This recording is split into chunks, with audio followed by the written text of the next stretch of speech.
Real estate investing is becoming a popular investment option. Of the various assets classes, real estate has proven to be one of the safest and has great potential for high returns. Other benefits that come with real estate investing include leverage, tax advantages, and appreciation potential. As a real estate investor, your main objective is to make a profit. However, real estate investing is a dynamic game. To successfully start your real estate business and to stay ahead of the competition, there are some things you will have to take into consideration.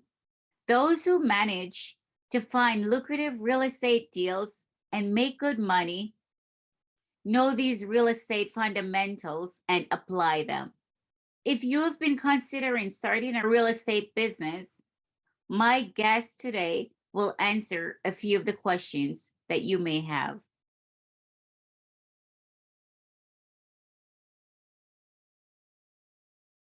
Riyaz is a visionary, entrepreneur, award winning realtor, academic mentor, an author, and social activist. Ladies and gentlemen, help me welcome Riyaz Rauf. Riyaz, let's talk a little bit about the real estate and where it's leading to. So, what do you see the future like in real estate? Good day, Lady Rosetta, and to your audience. See, real estate is always a good time to be in real estate. It's just that we cannot time the market, but it's how much of time you spend in the market. But if you really look at it now, there had been a lot of noise, a lot of things written, a lot spoken about.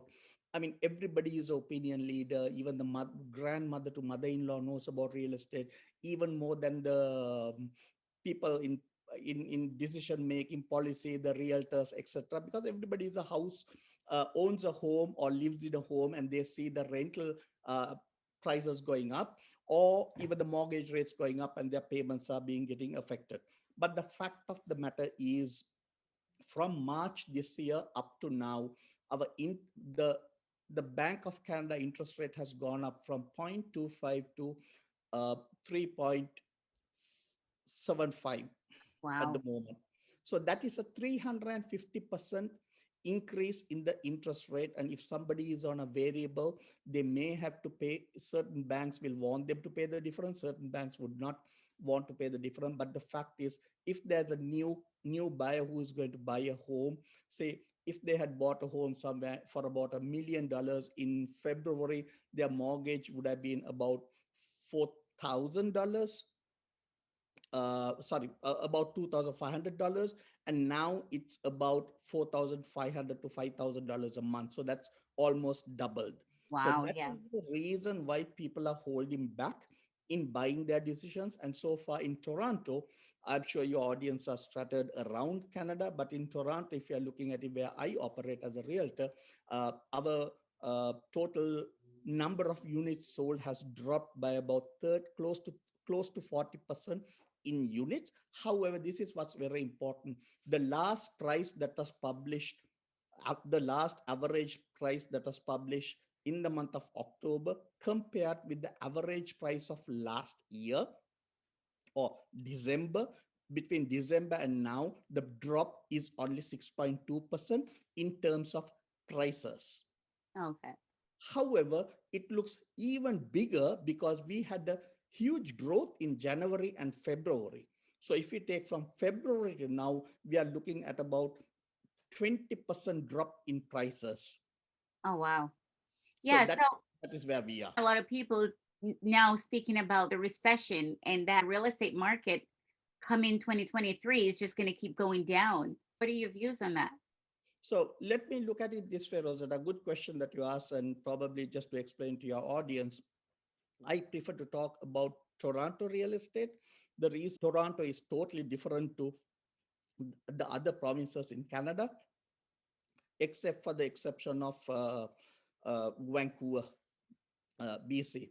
And it's totally different to the other parts of the world because our growth traditionally had been driven in the last 20 years through immigration, and when we have 425,000 people coming into the country and 205,000 plus people settling down in Ontario, Toronto, and that creates a huge demand for rental demand. When the rental Mm. demand goes up, there is a lot of the pricing. Even today's news says this year alone we have had a 20% appreciation in rental prices.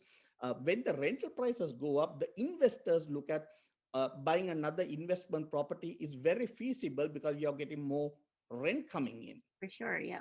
But whom is it affecting most? It's affecting most the first time home buyer or a person who doesn't own a home, because at the moment there are no people who are, I mean, not many people are jumping in and buying. They expect to come into the buying cycle in about probably a month's time. Around mid-December, they will start coming in because they want to see where is the softening of the interest rates. So far, we have seen a 0.25, 0.5, then it went to 1%, and then it was a 0.75, and now we saw yesterday was zero point 0.5. Now you see 0.1, 0.75, zero point 0.5. We are increasing, but at a marginally lower rate. So Okay. our next announcement probably on the 17th of December, either they are going to hold it at zero, no increase, or at the most they may do 0.25.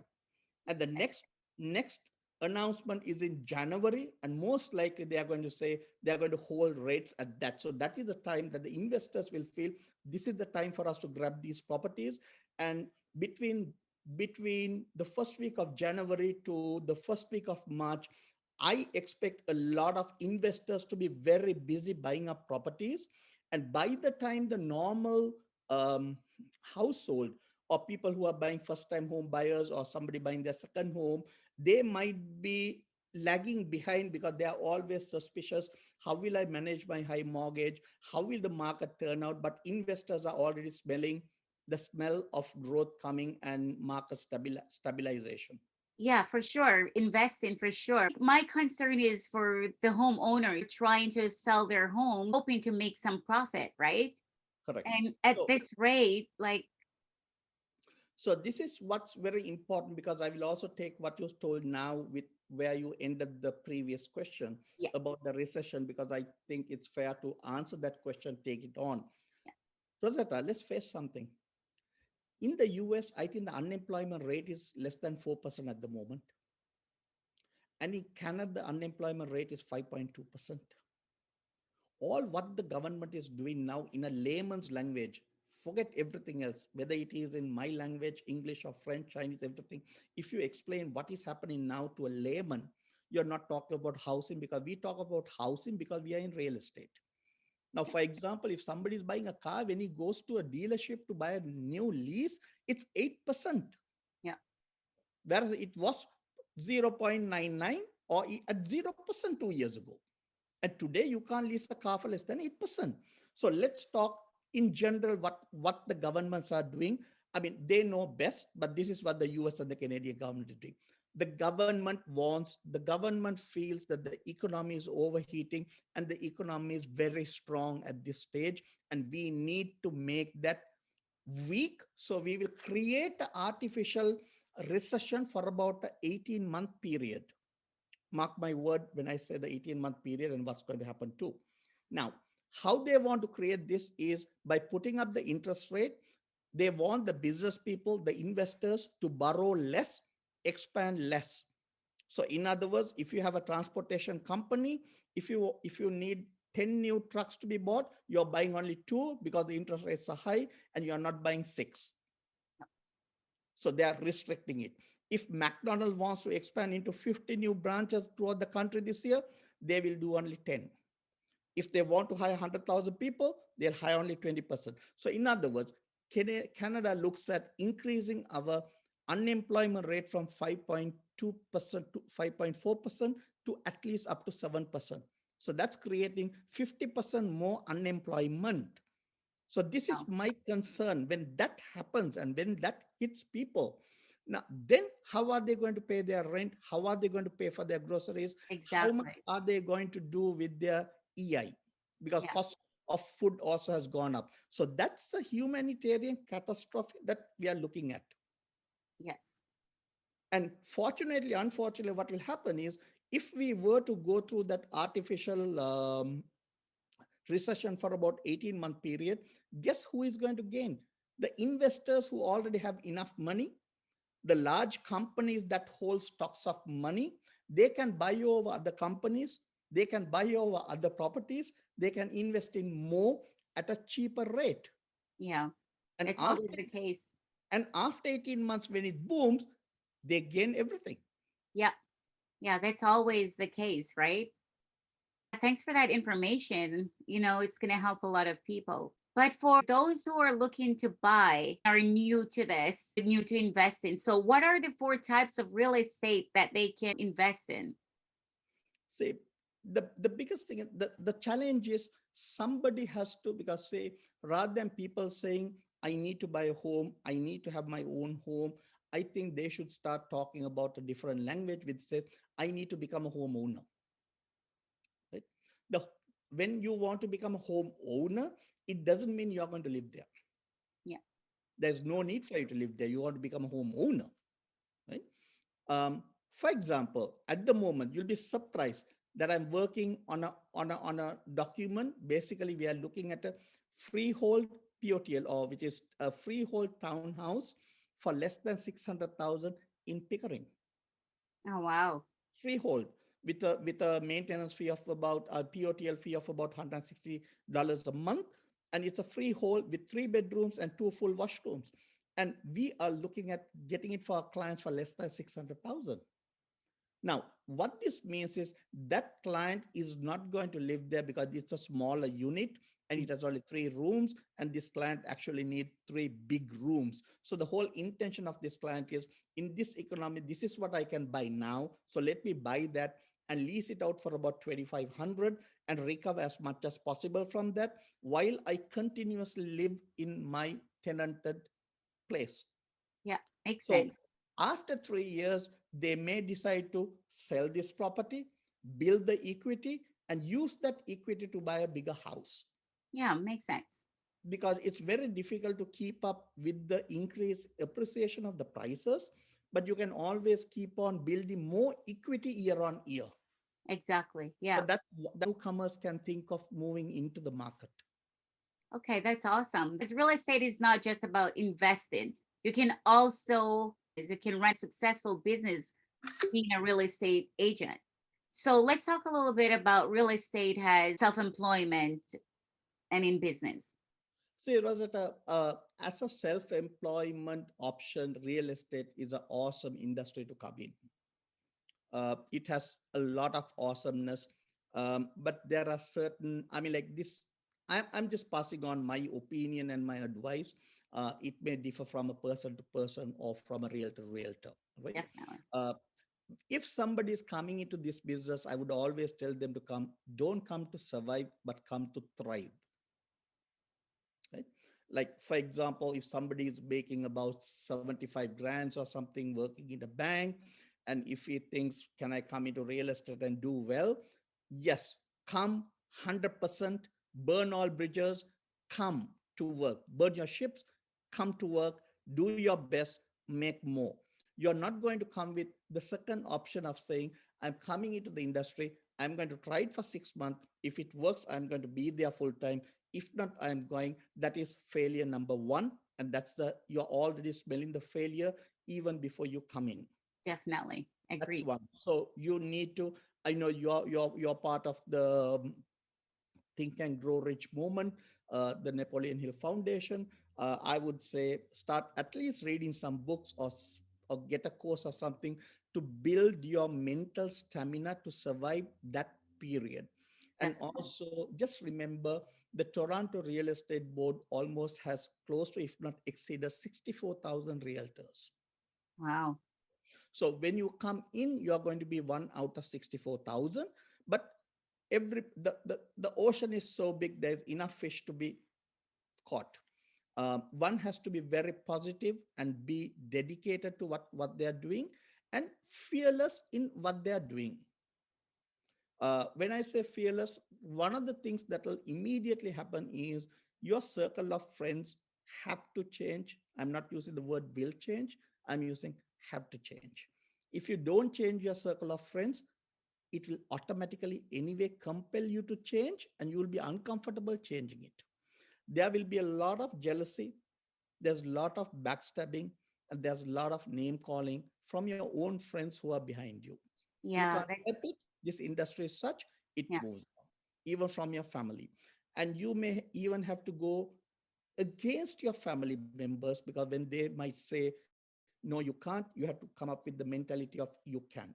So you're going to have those conflicts also, where you had to raise above. And that's what I said. I mean, like, get read some books, the minimum you can do, and continuously keep yourself motivated and have a very strong mindset that can defeat any of these and say, you know what, if others can do it, I can do it, and I'm going to do it. that's great.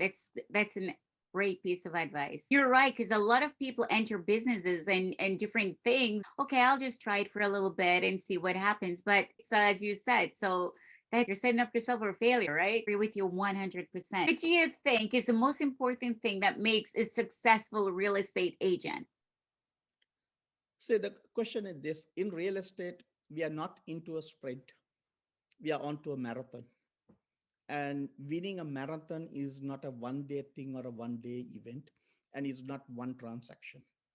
The thrill of victory and the fragrance of victory is not in me selling or buying a first house for you, Rosetta.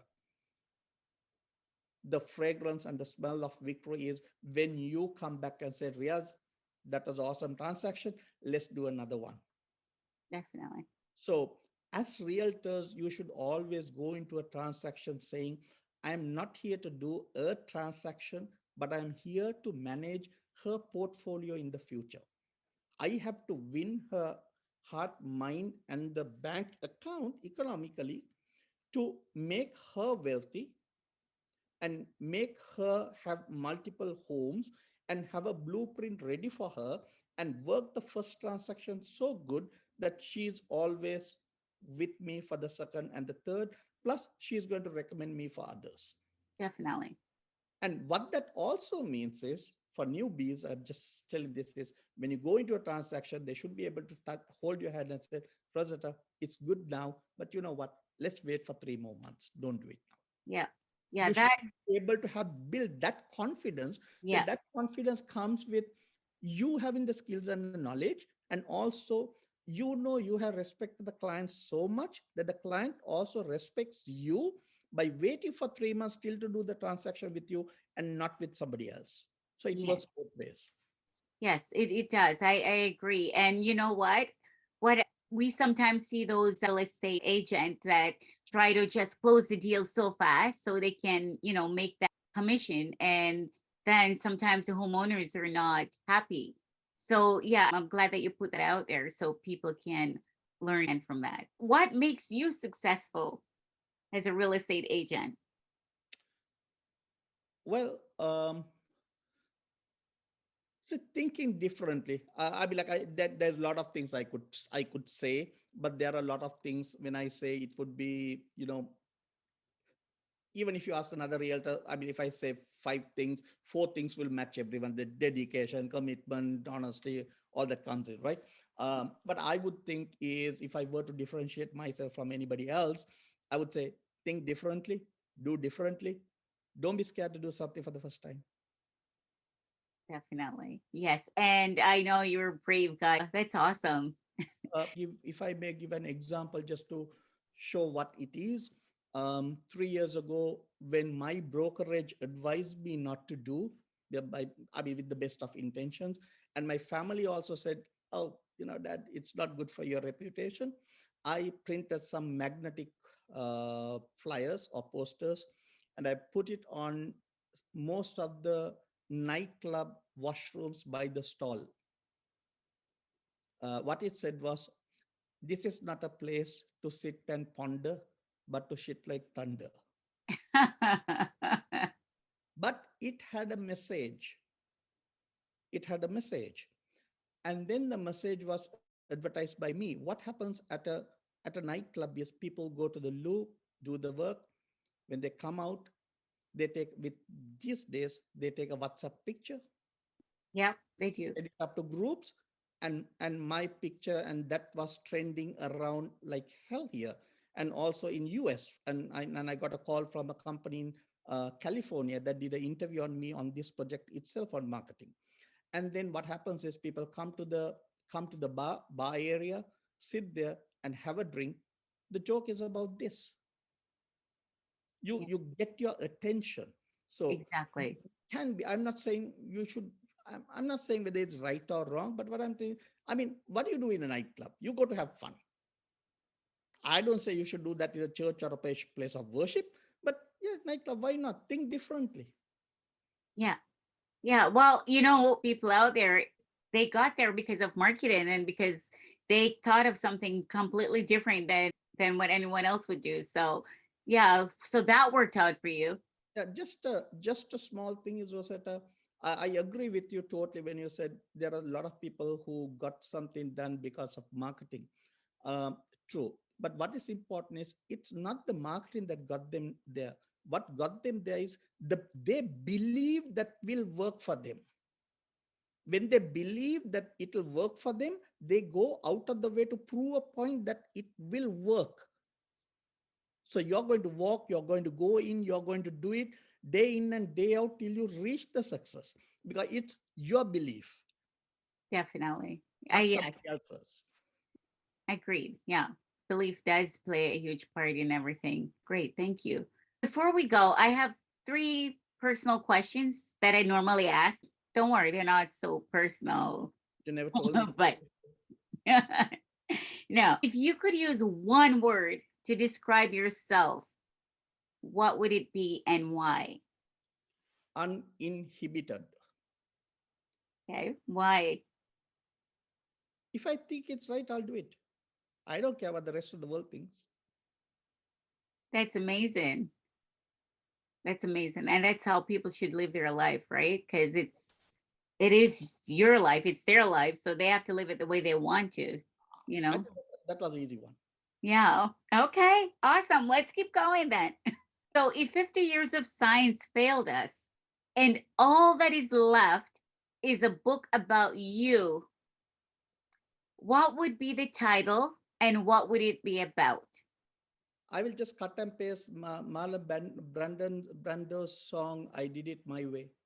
I did it my way. Okay. What is it exactly about? Rosetta, it's very interesting. I mean, you spoke about marketing and things, right? Um, I mean, I'll take a few seconds extra. When I was 13, sorry, maybe 15, when I was 15, um, my parents asked me what I want to study for senior years when I'm 18, and what I want to do in life. At that stage, I was very good in science subjects. And my parents said, you need to become a doctor. Then I said, it's boring. I can't. I like to be a marketer. Then my father was so annoyed with me that he went to the kitchen. He got a grocery bag, came and gave to me and said, you and your mom go to the market on the lane top and do some grocery marketing and come. But for him, doing marketing was as bad as going shopping and doing some shopping for him. And he said, no, you need to. That was around 13. Around 15, I really had to sign up for my courses in school, whether I do marketing or science. I chose science, but I was the only child in the family, so I could not disappoint my parents. So this was bothering me a lot. All what I did was I grabbed a couple of a few dollars or rupees of money. I ran away from home. Wow. I went to a place which took me about 15 hours to travel. I stayed for 2 nights. My parents were searching for me all over. They assumed the worst thing. My relations assumed the worst thing. Probably I eloped with a woman. But I came back home to a hero's welcome. My parents said, you can study what you want. Wow. Okay? And today, even when I do my real estate, I say, I am a professional marketer. Everything else is otherwise. This is because this is my passion, this is my love. I love to do things in this industry in terms of marketing. So I may do things wrong, I may do right, but it's what I did, and I take ownership. And it gives me immense pleasure in seeing these things working out well when it works out. So to all youngsters, my advice is follow your heart, stick to your passion, and make it work. Sorry Amazing. for the long answer, Rosetta. No, no, no. It is perfect. I can see your passion in it. And I can see how much, yeah, I can see how much you love what you're doing. So, if everyone can be so passionate about what it is that they do, I think we'd have more happier people, living in the world. Thank you. Last question. If you could give anyone, especially young people out there, one piece of advice, what would it be? I will repeat many times what I just told you, Rosetta. I will give that example to them many times till they get it. Take ownership for what you do. Follow your dream. Be passionate about it. God will guide you. Amazing. Thank you so much, Riyaz. It's a You're most pleasure to welcome. have you on. It And has been an awesome pleasure on my side to have been with a friend in you, and a huge achiever and a pioneer in, I think, women's empowerment. I see that more in you, Rosetta. I don't know what others see, but for me, when I see you doing well, it's also a girl child, a lady, a woman doing well, and empowering women is a huge thing because empowered woman is an empowered family with children. definitely. Thank you so much, Riyaz. That means a lot. And just as Riyaz said, having a strong mindset plays a critical role in any endeavor that you're about to begin. I am Rosetta Q. Until next time, bye for now.